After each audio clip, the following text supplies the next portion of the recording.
चलो मित्रों, હવે આપણે ધોરણ 10 બરાબર ધોરણ 10 ની અંદર આપણે બેઝિક લેક્ચર બધા પૂરા કર્યા અને ફૂલકીપી સાહેબનું બીજું ચેપ્ટર ચાલુ થયું બરાબર।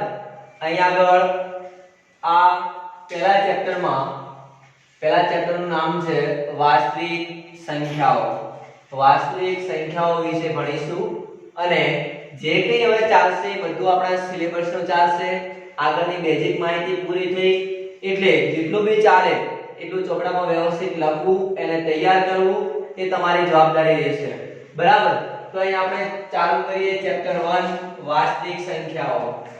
વાસ્તવિક સંખ્યાઓ એટલે એને કહેવાય રિયલ નંબર્સ। શું કહેવાય?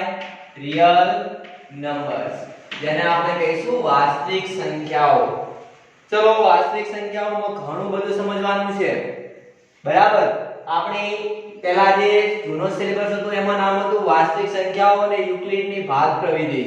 ચેપ્ટરનું નામ શું હતું? વાસ્તવિક સંખ્યાઓ અને યુક્લિડની ભાગ પ્રવિધિ। હવે અહીં આગળ ચેપ્ટરનું નામ છે ફક્ત વાસ્તવિક સંખ્યાઓ। હવે પહેલું જ આપણું મેં તમને અવારનવાર જે મારા જોડે 9મા ધોરણમાં ભણેલા છે એવા વિદ્યાર્થીઓને ચેપ્ટર વિશે માહિતી આપેલી છે કે ચેપ્ટરના નામકરણ વિશે પહેલી માહિતી લઈ લેવી। અહીં આગળ આપણા ચેપ્ટરનું નામ છે વાસ્તવિક સંખ્યાઓ। પ્રશ્ન ઊભો થાય કે વાસ્તવિક સંખ્યાઓ એટલે શું? વાસ્તવિક સંખ્યાઓ એટલે શું? તો પહેલા આપણે એ સમજી લઈએ કે વાસ્તવિક સંખ્યાઓ કોને કહેવાય બરાબર। પછી આપણે આના બેઝિક નોલેજમાં જઈશું બરાબર।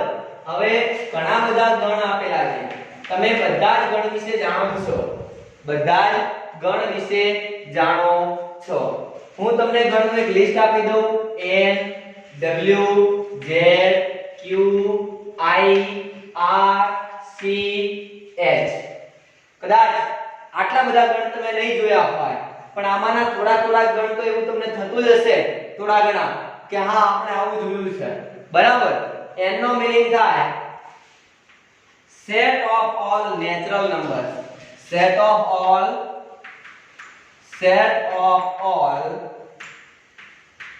natural numbers, set of all numbers, set of all integers, set of all rational numbers, set of all irrational numbers, set of all real numbers, set of all complex numbers, set of all quaternions। ચલો અહીં આગળ હું તમને ગણ વિશે ઘણી બધી માહિતી આપવાનો છું આ લેક્ચરમાં અને વાસ્તવિક સંખ્યાઓ તો કોને કહેવાય આ તમે એકદમ સિમ્પલી સમજી શકો એવું હું તમને સમજાવીશ બરાબર। તો બધાએ ધ્યાન આપજો। પહેલી વાત set of all natural numbers, પહેલા ગણ વિશે માહિતી લઈએ। Set of all natural numbers, તો પહેલો જ ગણ લઈએ n। n એટલે શું? એને ગુજરાતીમાં આપણે આવું લખી શકીએ બધી પ્રાકૃતિક સંખ્યાઓનો ગણ। બધી પ્રાકૃતિક સંખ્યાઓનો ગણ, જેને આપણે શેના વડે દર્શાવીશું? n વડે। શેના વડે? n વડે। બધી પ્રાકૃતિક સંખ્યાઓનો ગણ જેને આપણે n નામ આપીશું। શું નામ આપીશું? n। બધી જ પ્રાકૃતિક સંખ્યાઓ એટલે કેવી પ્રાકૃતિક સંખ્યાઓ? તો પ્રાકૃતિક સંખ્યાઓ ગણને હંમેશા આ છગડીયા કૌંસમાં આપણે દર્શાવીએ છીએ બરાબર। તો ગણમાં કેવી સંખ્યાઓ આવશે? 1 2 3 4 5 6 7 ડોટ ડોટ ડોટ। તો બધી જ પ્રાકૃતિક સંખ્યાઓના ગણમાં 1 2 3 4 5 6 7 આવી અનંત સંખ્યાઓ આવશે। કેટલી? અનંત, ગણી ન શકાય એટલી અનંત સંખ્યાઓ આવશે, એટલે ઘણી બધી સંખ્યાઓ આવશે જ્યાં આગળ આપણે કલ્પના પણ ન કરી શકીએ ત્યાં સુધી સંખ્યાઓ આવશે બરાબર અને જેનું નામ આપીશું n શું નામ આપીશું n n એટલે પ્રાકૃતિક સંખ્યાઓનો ગણ ગણને આપણે આ સિમ્બોલ વડે દર્શાવીશું બરાબર ગણને દર્શાવવા માટેની નિશાની શું છે છગડીયો કૌંસ કયો કૌંસ છગડીયો ચલો બીજી વાત નંબર 2 n પછી કયો ગણ આવે તો n પછી આવે w n પછી આવે w તો n માં કેવી સંખ્યાઓ આવે પ્રાકૃતિક સંખ્યાઓ w માં જોઈએ w માં શું આવે તો w એટલે શું બધી જ પૂર્ણ સંખ્યાઓનો ગણ બધી જ પૂર્ણ સંખ્યાઓનો ગણ તમને પ્રશ્ન થાય કે પ્રાકૃતિક સંખ્યાઓનો ગણ તો લીધો આપણે તો પૂર્ણ સંખ્યાઓ એટલે શું તો પ્રાકૃતિક સંખ્યાઓમાં એક વસ્તુની ઉણપ જોવા મળે છે બરાબર જેની શોધ ભાસ્કરાચાર્ય અને આર્યભટ્ટ દ્વારા થયેલી છે કઈ 0 તો 0 વગર આ અપૂર્ણ છે અને પૂર્ણ કહેવાય નહીં કારણ કે આમાં 0 નથી તો 0 આવી જાય એટલે એને શું કહેવાય પૂર્ણ સંખ્યાઓનો ગણ set of all whole numbers બરાબર તો એને આપણે w વડે દર્શાવીશું શેના વડે w વડે દર્શાવીશું તો w એટલે શું બધી જ પૂર્ણ સંખ્યાઓનો ગણ એટલે કે આ બધી જ પ્રાકૃતિક સંખ્યાઓમાં એક જ સંખ્યા એડ કરવાની કઈ 0 તો 0 1 2 3 4 5 આવી કેટલી સંખ્યાઓ અનંત સંખ્યાઓ કેટલી અનંત જોવા જઈએ તો n અને w માં કેટલો ડિફરન્સ છે કેટલો તફાવત છે તો n માં બધી જ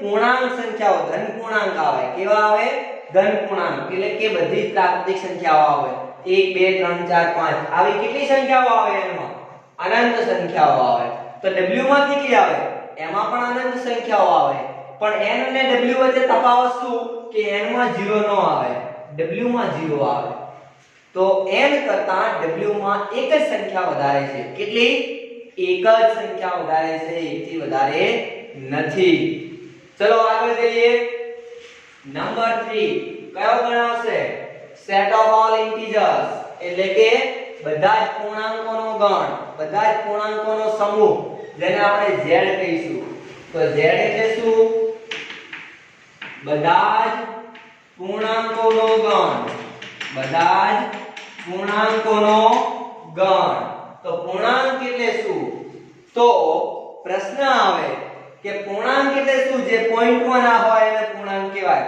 આમ તો પૂર્ણાંક એ પોઈન્ટમાં જ હોય પણ થોડો ડિફરન્સ છે જો 1.2 તો આ પૂર્ણાંક કહેવાય શું કહેવાય અપૂર્ણાંક કારણ કે પોઈન્ટમાં સંખ્યા છે પણ 1 લઈએ 2 લઈએ તો 2 પૂર્ણાંક છે બરાબર પોઈન્ટ પછી સંખ્યા ન હોવી જોઈએ તો શું હોવું જોઈએ 0 કારણ કે 2 પછી તો અનંત 0 લખી શકાય પોઈન્ટમાં લખવા હોય તો પણ આની આપણે ગણતરી લેતા નથી 2 3 પૂર્ણાંક કહેવાય પણ 4.3 લખો તો અપૂર્ણાંક બરાબર તો જેમાં પોઈન્ટની વાત ન થાય એવી સંખ્યાઓ પૂર્ણાંક અને પોઈન્ટ વાળી અપૂર્ણાંક બરાબર તો પૂર્ણાંકમાં કેટલી સંખ્યાઓ આવે તો પૂર્ણાંકમાં જુઓ 1 2 3 4 5 આ બધી જ પૂર્ણાંક સંખ્યાઓ આ બધી પૂર્ણાંક સંખ્યાઓ છે 0.3 0.3 અને આપણે 0.3 પણ વાંચી શકીએ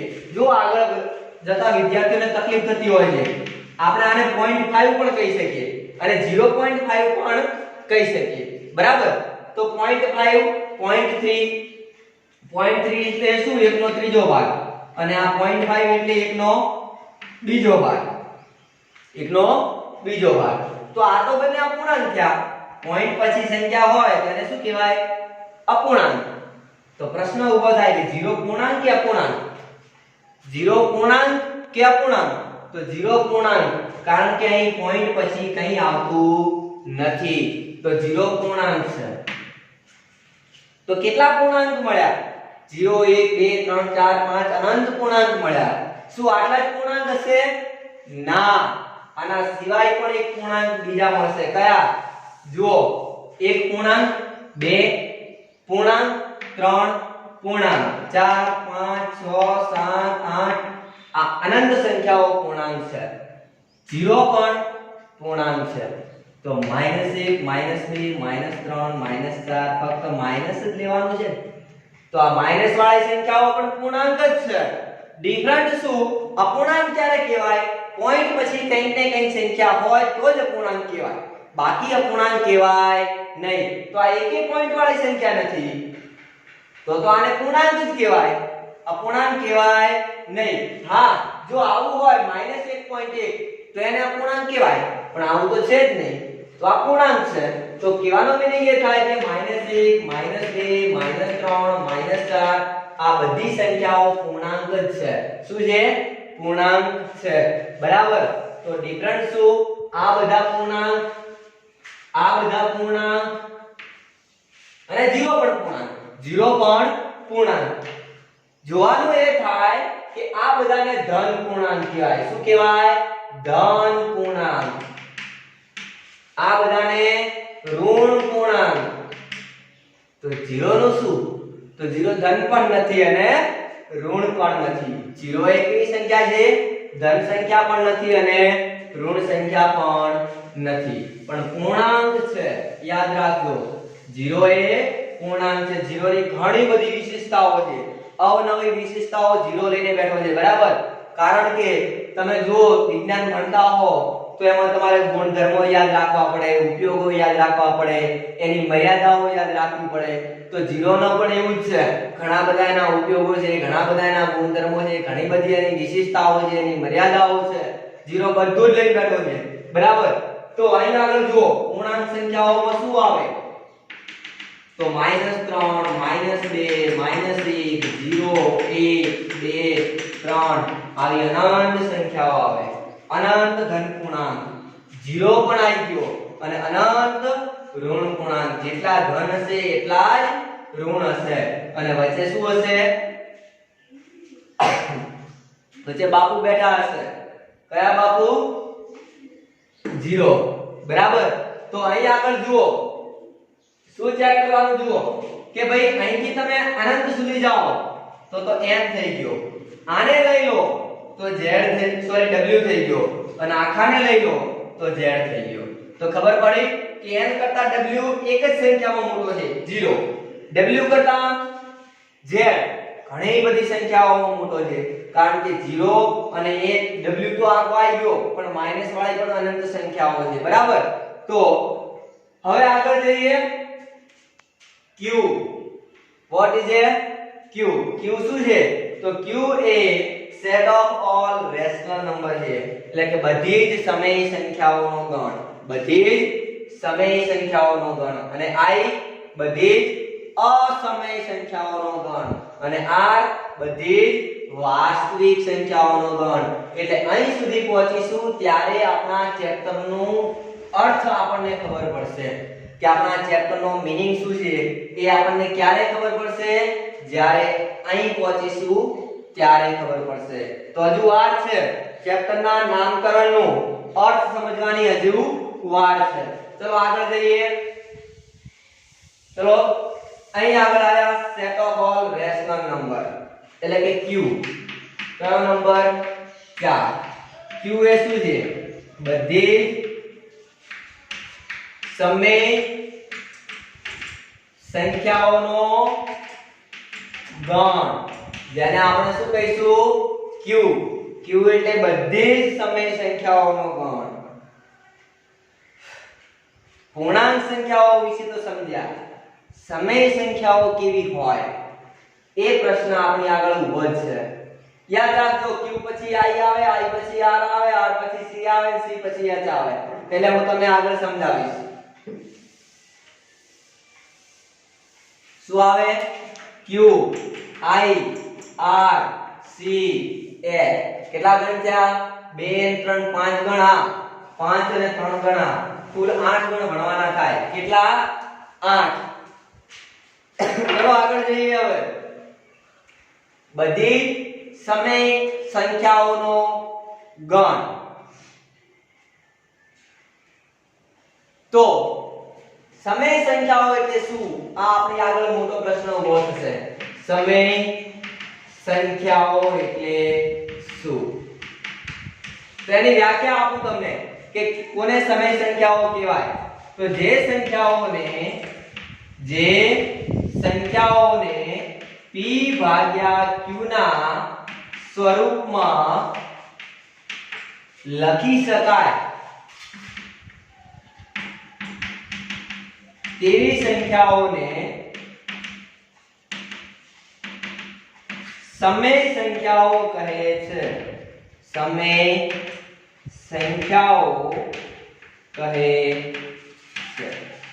ઓકે, વ્યાખ્યા આપણી થશે કે જે સંખ્યાઓને p ભાગ્યા q ના સ્વરૂપમાં લખી શકાય તેવી સંખ્યાઓને સમય સંખ્યાઓ કહેવાય. તમારા માટે તો પ્રશ્ન એ પણ ઊભો થયો કે આ વળી આવું સ્વરૂપ એટલે કેવું સ્વરૂપ? બરાબર, તમને કહી દઉં શોર્ટ ફોર્મમાં આવું સ્વરૂપ જેનું હોય એને સમય સંખ્યાઓ કહેવાય. બરાબર, સ્વરૂપ વિશે ચર્ચા કરવી પડશે. બરાબર, તો ધ્યાન આપજો. આપણે ઉદાહરણ લઈ શકીએ, આપણે કહી શકીએ એવું કે જો બે હાથ હોય, બે પગ હોય, બરાબર, મોઢું હોય ગોળ ગોળ અને એક નાક હોય, કાન હોય, આંખ હોય બે, તો આવી આપણે વિશેષતા ધરાવતો વ્યક્તિ હોય અને વિશેષતા ધરાવતું પ્રાણી હોય તો એને આપણે માણસ કહીએ છીએ. શું કહીએ છીએ? માણસ. કે જેની આવી વિશેષતા હોય એવા પ્રાણીને માણસ કહેવાય છે. તો અહીં આગળ હું તમને એટલી જ વાત કરું કે જેનું આવું સ્વરૂપ હોય એને સમય સંખ્યાઓ કહેવાય છે. આ સ્વરૂપની ચર્ચા મારે કરવી પડશે. હવે જો આ સ્વરૂપમાં જે ઉપરનો ભાગ છે, ઉપરનો ભાગ એટલે કે p, ઉપરનો ભાગ z માંથી લેવામાં આવે છે. બરાબર, ઉપરનો ભાગ આ શું છે? belongs to. યાદ રાખજો, ઘણા બધા વિદ્યાર્થીઓને 10મું ધોરણ પૂરું થઈ જાય પણ આ વાંચતા નથી આવડતું. આને belongs to કહેવાય, એટલે કે એનો સભ્ય છે, નું સભ્ય હોવું. p એ કોનો સભ્ય છે? z નો. તો belongs to નો મીનિંગ થાય સભ્ય હોવું. સભ્ય હોવું. p એ કોનો સભ્ય હશે? z નો સભ્ય. q belongs to n અને ગુસા pq બરાબર 1. આ એનું સ્વરૂપ છે. બરાબર, તો જો સમય સંખ્યાઓ એટલે શું? તો કે જે સંખ્યાને p ભાગ્યા q ના સ્વરૂપમાં લખી શકાય તેવી સંખ્યાને સમય સંખ્યાઓ કહે છે. ટૂંકમાં મારું કહેવાનું તમને એ થાય કે જેનું સ્વરૂપ આવું હોય, જે આવું રૂપ ધરાવતો હોય એવા પ્રાણીને સમય સંખ્યાઓ કહે છે. બરાબર, હવે જો અહીં આગળ બે ભાગ આપેલા છે એના શરીરના. ઉપરનો ભાગ જે છે p એ z માંથી લેવાય. શેમાંથી લેવાય? z માંથી. z એટલે ત્રીજા નંબરના ગણમાંથી લેવાય છે. નીચેનો જે ભાગ છે એ n માંથી લેવાય. શેમાંથી? n માંથી લેવાય, એટલે કે પહેલા ગણમાંથી લેવાય છે. અહીં આગળથી q લેવાનો, અહીં આગળથી p લેવાનો, બંનેનો ભાગાકાર કરવાનો અને જે બને એને સમય સંખ્યા કહેવાય. શું કહેવાય? સમય સંખ્યા કહેવાય. અને બીજી વાત કે આ બંનેનો જે ભાગાકાર આવે એનો ગુસા કેટલો થવો જોઈએ? 1 થવો જોઈએ. આ બંને સંખ્યાઓનો ગુસા કેટલો? 1 થવો જોઈએ. બરાબર, એટલે આપણે શું વિશેષતાઓ આમાં મળી કે ઉપરનો ભાગ z માંથી, નીચેનો ભાગ n માંથી, બંનેનો ગુસા 1 આવું સ્વરૂપ ધરાવે તો એને સમય સંખ્યા કહેવાય. શું કહેવાય? સમય સંખ્યા. જો હું તમને ઉદાહરણ આપું, p ને શેમાંથી લેવાનો? z માંથી. q belonging n and ગુસા pq of 1. ગુસા તમને સમજાવે કે કોઈ પણ સંખ્યાનો ગુણોત્તર સામાન્ય અવયવ બે સંખ્યાઓનો, ત્રણ સંખ્યાઓનો કઈ રીતે લેવો એ મેં તમને આગળના લેક્ચરમાં સમજાવેલું છે. બરાબર, ચલો p શેમાંથી લેવાનો? z z માંથી આ z છે ચલો આમાંથી કોઈ પણ એક સંખ્યા ઉપાડી લો હાલ પૂરતો હું 0 અહીંથી લઈ લઉં શું લઈ લઉં 0 તો અહીં મૂકો 0 ભાગ્યા q શેમાંથી લેવાનો n માંથી કોઈ પણ સંખ્યા ઉપાડો ધારો કે અહીંથી 5 લઈ લો 5 0 ભાગ્યા 5 શું થાય 0 ભાગ્યા 5 શું થાય 0 0 ના ભાગાકારમાં કોઈ પણ સંખ્યા હોય 0 સિવાય તો જવાબ મળે 0 શું મળે 0 તો એનો મીનિંગ કે 0 ને કયા સ્વરૂપમાં લખી શકાય p ભાગ્યા q ના સ્વરૂપમાં 0 ને કયા સ્વરૂપમાં લખી શકાય p ભાગ્યા q ના સ્વરૂપમાં તો 0 શું સમય સંખ્યા કહેવાય 0 કેવી સંખ્યા કહેવાય સમય સંખ્યા કહેવાય 0 ને સમય સંખ્યા કહીશું ઓકે ચલો આગળ જઈએ વળી આવી અનંત સંખ્યાઓ બનાવી આપું તમને કેટલી અનંત સંખ્યાઓ બનાવી આપું તમારે શું કરવાનું n અને z માંથી વારાફરતી સંખ્યાઓ લેતો રહેવાનું ચલો હું p z માંથી લેવાનો તો p એટલે અહીંથી કોઈ એક સંખ્યા ઉપાડી લઉં ધારો કે 1 ને ઉપાડી લઉં કોને હવે 1 ને ચલો 1 ને ઉપાડ્યા નહીં તો ચલો હવે 1 ને કીધું છે એટલે 1 લઈ લઈએ અહીંથી n માંથી હું 2 લઉં શું લઉં 2 તો અહીં 2 મૂકી દઉં 1/2 1/2 કેવી સંખ્યા સમય સંખ્યા કેવી તો આ સંખ્યા સમય છે આને પોઈન્ટ ની ભાષામાં લખવું હોય તો 0.5 તો 0.5 કેવી પૂર્ણાંક નથી પણ સમય છે શું છે સમય છે ચલો વળી સંખ્યા બનાવીએ કોઈ અહીંથી 2 લઈ લો 3 લઈ લો શું લઈ લઉં 3 અહીંથી 1 ને ઉપાડો તો 3/1 તો શું થાય 3/1 3 તો 3 એ કેવી સંખ્યા સમય સંખ્યા 0.5 કેવી સંખ્યા સમય સંખ્યા 0 કેવી સંખ્યા સમય સંખ્યા અહીંથી મેં 3 લીધા હવે 4 લઉં તો 4/1 સમય 5/1 સમય 6/1 સમય 7/1 સમય આવી અનંત સમય સંખ્યાઓ મળે એટલે એવું તો થઈ ગયું નથી કે 1 એટલે શું 1/1 2 એટલે 2/1 3 એટલે 3/1 આવી 3 1 2 3 4 5 6 અનંત સંખ્યાઓ બધી પૂર્ણાંક સંખ્યાઓ સોરી પ્રાકૃતિક સંખ્યાઓ લઈ લો તો એ સમય જ થાય કારણ કે p ભાગ્યા q સ્વરૂપ છે બધાનો બરાબર એવી રીતે 0/1 કરું કે 2 કરું કે 3 કરું જવાબ 0 જ આવવાના છે તો આ પણ p ભાગ્યા q સ્વરૂપમાં છે તો આ પણ સમય એવી રીતે -1 -2 -3 જુઓ -1/1 -2/1 -3/1 આ બધી જ સંખ્યાઓ કેવી છે સમય સંખ્યાઓ તો બધી જ પ્રાકૃતિક સંખ્યાઓ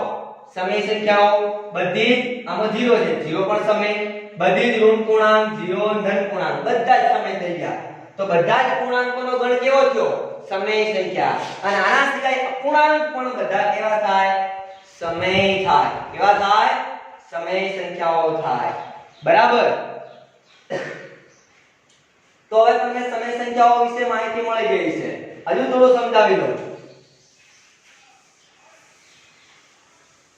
જો અહીંથી કોઈ પણ એક સંખ્યા ઉપાડો ધારો કે -3 લો કેટલા -3 અને અહીંથી લઈ લઉં 6 અથવા આપણે 7 લઈ લઈએ તો -3/7 તો આ પણ સમય સંખ્યા અહીંથી લઈ લઈએ 2 અહીંથી લઈ લઈએ 3 અથવા 4 લઈ લઉં તો 2/4 આ પણ શું છે સમય સંખ્યા પણ મેં તમને વાત કરી હતી કે જો 2 અને 4 નો ગુસા કેટલો આ 2 અને 4 નો ગુસા તો 2 1 આ 2 અને 2 2 4 2 કોમન નીકળ્યા ને તો ગુસા કેટલો થયો 2 અને 4 નો ગુસા 2 થયો કેટલો થયો 2 તો ગુસા કેટલો હોવો જોઈએ 1 તો શું કરવાનું ઉડાડી દેવાના 2 2 4 એટલે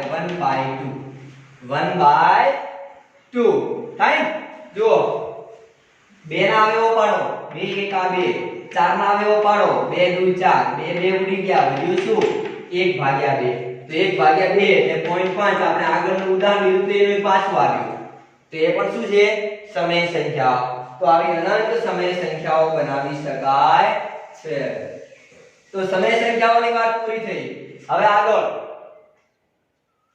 નંબર 5 અસમય સંખ્યાઓ એટલે કે q પછી i set of all irrational number જેને આપણે શું કહીશું બધી જ અસમય સંખ્યાઓનો ગણ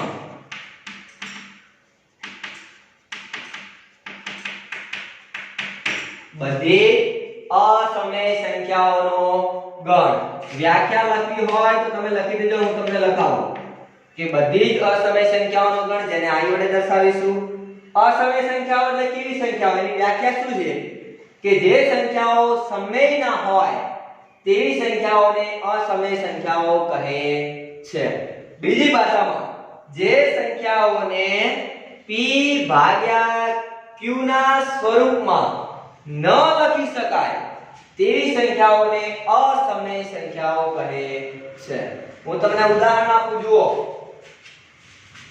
દાખલા તરીકે પાઈ એ અસમય સંખ્યા છે કેમ છે કોઈને ડીપમાં સમજવું હોય તો હું તમને પાછળથી બધું સમજાવીશ પાઈ પછી e ઓઇલર્સ નંબર e ની વેલ્યુ 2.718 એ પણ અસમય સંખ્યા છે એના પછી √2 √3 √5 √6 √7 √8 √11 √10 √12 √13 આ બધી વર્ગમૂળવાળી સંખ્યાઓ અસમય સંખ્યાઓ છે તો અને અસમય સંખ્યાઓ કેટલી મળે અનંત કઈ અસમય નથી જો વર્ગમૂળમાં 1 અસમય નથી વર્ગમૂળમાં 4 જો આવી ગયું 2 3 પણ 4 નો આવ્યા 5 6 7 8 આવી ગયા પણ 9 નો આવ્યા 10 11 12 13 આવી ગયા એ રીતે અનંત લખી શકાય ચલો 1 કેમ ના આવ્યો કારણ કે 1 નું વર્ગમૂળ 1 4 નું વર્ગમૂળ 2 9 નું વર્ગમૂળ 3 તો ટૂંકમાં શું 3 તો કેવી સંખ્યા સમય 2 સમય 1 સમય તો એ તો અસમય નથી તો કહેવાનો મીનિંગ એ થાય કે જેનું વર્ગમૂળ નીકળે છે સંપૂર્ણપણે એ સંખ્યાઓ ક્યારેય અસમય હોય નહીં અસમય સંખ્યાઓ કેવી તો તમને સીધી ભાષામાં સમજાવું કે જે સંખ્યાઓનું વર્ગમૂળ ન નીકળતું હોય એ સંખ્યાઓને અસમય સંખ્યાઓ કહેવાય અને જે સંખ્યાઓનું વર્ગમૂળ નીકળી જાય એને અસમય સંખ્યા કહેવાય નહીં બીજી ભાષામાં એને શું કહેવાય સમય સંખ્યા બીજું આનામાં ઘણી બધી ડીપલી વાત કરવી હોય તો કરી શકાય કે ભાઈ સમય અસમયનો તફાવત ગુણાકાર બાદબાકી ભાગાકાર બધું અસમય થાય એક વખત રોગ આવી ગયો વાયરસ જેવું છે કે એક વખત અસમયની એન્ટ્રી થઈ ગઈ તો એ નીકળતા નથી તો સમય અને અસમય આવી બે સંખ્યાઓ લઈએ એટલે કે સમય એટલે ધારો કે અસમય એટલે √2 અને સમય એટલે 3 લઈએ તો 3 અને √2 આ બંનેનો સરવાળો કરો કે ગુણાકાર કરો કે બાદબાકી કરો કે ભાગાકાર કરો જે જવાબમાં આવે એ અસમય સંખ્યા જ હોય સમય ક્યારે હોય નહીં ચલો પાંચમા નંબરનો ગણ પૂરો થયો હવે જે વાત આવશે એ વાસ્તવિક સંખ્યાઓની આવશે એટલે કે set of all real numbers એને આપણે નંબર આપીશું 6 કયો નંબર 6 નંબર 6 આ સોરી બધી જ વાસ્તવિક સંખ્યાઓનો ગણ બધી જ વાસ્તવિક સંખ્યાઓનો ગણ એટલે આમાં જુઓ આમાં બધી જ સમય સંખ્યાઓ આવે આમાં કેવી સંખ્યાઓ આવે વાસ્તવિક સંખ્યાઓ એટલે કે બધી જ પ્રાકૃતિક સંખ્યાઓ એ પણ વાસ્તવિક બધી જ પૂર્ણ સંખ્યાઓ એ પણ વાસ્તવિક બધી પૂર્ણાંક સંખ્યાઓ એ પણ વાસ્તવિક બધી જ સમય સંખ્યાઓ એ પણ વાસ્તવિક અને બધી જ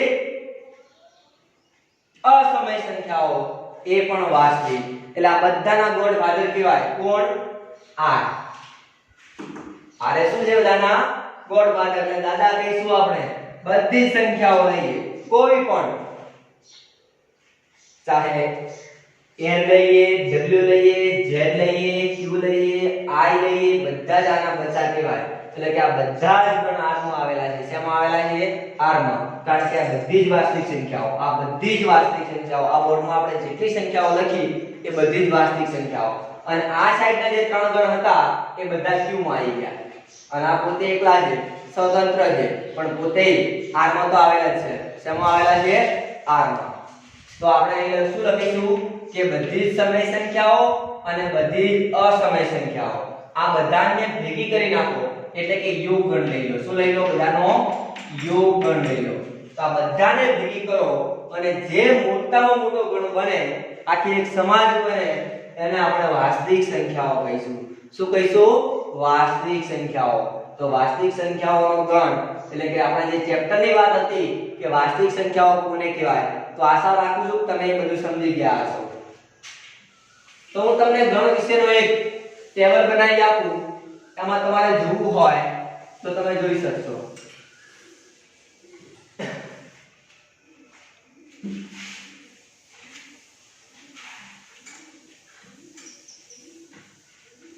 ચલો એક આખું બંધારણ આપણે બનાવીએ કેવું બંધારણ તો એ જોઈ લઈએ વિગતવાર કે જો સૌથી મોટામાં મોટો ગણ h સૌથી મોટામાં મોટો ગણ h h થી નાનો ગણ c c થી નાનો ગણ r r વળી બે ભાગ પાડશે કેવા બે ભાગ પાડશે એ બતાવું તમને તો r માં બે ભાગ પડશે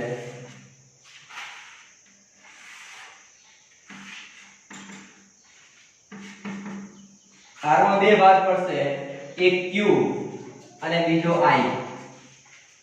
i પોતે સિંગલ જ છે બરાબર અને આગળ જઈએ તો q ની અંદર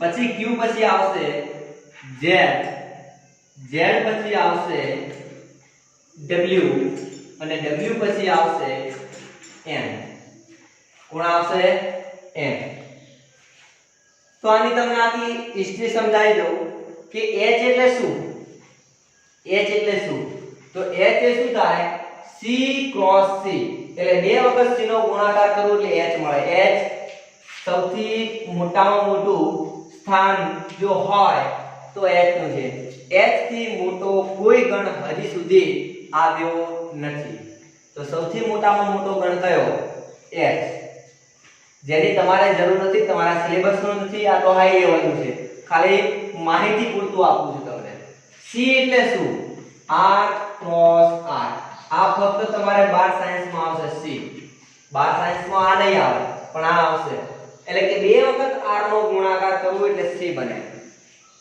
એટલે r નો ડબલ એટલે શું c નો ડબલ એટલે h એટલે બધાના ગુણ ભાજન કોણ થયું h ચલો r હવે જુઓ ચર્ચા કરીએ r ની કોની ચર્ચા કરીશું r ની તો r ના બે ભાગ પડશે કેટલા બે બરાબર બે કયા એક તો i અને બીજો q અને q ને z ને w ને n બરાબર એટલે સમજી શકીએ કે સૌથી મોટામાં મોટો i આપણે કોઈની પેઢી બનાવી હોય તો સૌથી મોટામાં મોટા કોણ છે એ પેઢીમાં h એના પછી h નો વારિસ c નો વારિસ r ના બે વારિસ q અને i બરાબર બધાને h ને એક હતો c ને એક હતો અને r ને બે થઈ ગયા